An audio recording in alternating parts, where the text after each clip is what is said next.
270 দিন যাবৎ আলাপ আলোচনা করে আমরা আমরা প্রধান রাজনৈতিক দলগুলোর বক্তব্যের মধ্যে যে অনৈক্যের সুর দেখছি এটা হতাশাব্যঞ্জক এবং এই তীব্র বিরোধের মধ্যে কিভাবে সমঝোতার দলিল পাশ হয় এটা খুব দুরূহ একটা চ্যালেঞ্জ আমাদের সামনে এনে দিয়েছে। ওনাদের তো আসলে ঐক্যবদ্ধ হয় নাই কিছু ভাইটাল প্রশ্নে। এর আগে আমরা জেনেছিলাম যে কন্টেন্ট নিয়ে বিরোধ ছিল, যে সংস্কার যে বিষয়বস্তু সেটা নিয়ে বিরোধ ছিল, এটা আমি জানতাম। এখন আবার দেখলাম আরও দুই ধরনের বিরোধ বেরিয়ে হয়েছে। একটা হচ্ছে এটা আপনার কি পদ্ধতিতে পাশ করা হবে, আরেকটা হচ্ছে এই জন্য গণভোট হলে গণভোট কবে হবে।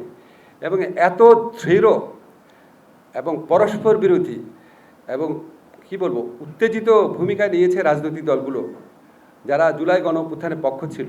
তা আপনারা যদি এরকম একটা ভূমিকা নেন তাহলে সরকার কি করবে আমরা ঠিক বুঝতে পারছি না। যে এতদিন আলোচনার পর যদি আপনাদের ঐক্যমত না আসে, তো এখন আমরা আসলে কিভাবে কি করবো এটা নিয়ে সত্যি আমাদেরকে একটু চিন্তা করতে হচ্ছে।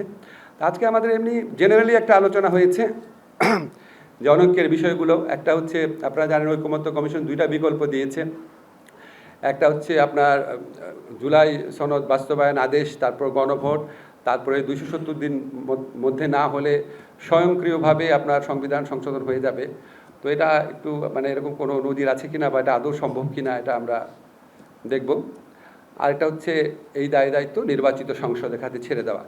এই দুইটা আপনার বিকল্পের মধ্যে কোনটা আসলে বেশি গ্রহণযোগ্য সেটা নিয়ে রাজনৈতিক দলের মধ্যে তীব্র মতবিরোধ রয়েছে। আর গণভোট কবে হবে ওইটা নিয়ে তো বিরোধ তীব্রতম পর্যায়ে পৌঁছে গেছে বোধহয়। তো এইসব ব্যাপারে একটা সময় আমাদেরকে সিদ্ধান্ত নিতে হবে। সিদ্ধান্ত নেবেন প্রধান উপদেষ্টার নেতৃত্বে আমরা থাকবো, আমরা ওনাকে সহায়তা করার জন্য থাকবো। সিদ্ধান্ত এটা কোনো পার্টিকুলার কেউ নেবে না, এটা আপনারা নিশ্চিত থাকেন। এই সিদ্ধান্ত প্রধান উপদেষ্টা নেবেন। আমাদের সাথে কনসাল্ট করার প্রয়োজন হলে উনি কনসাল্ট করবেন এবং আমরা যে সিদ্ধান্ত নিব সেখানে আমরা দৃঢ় থাকব।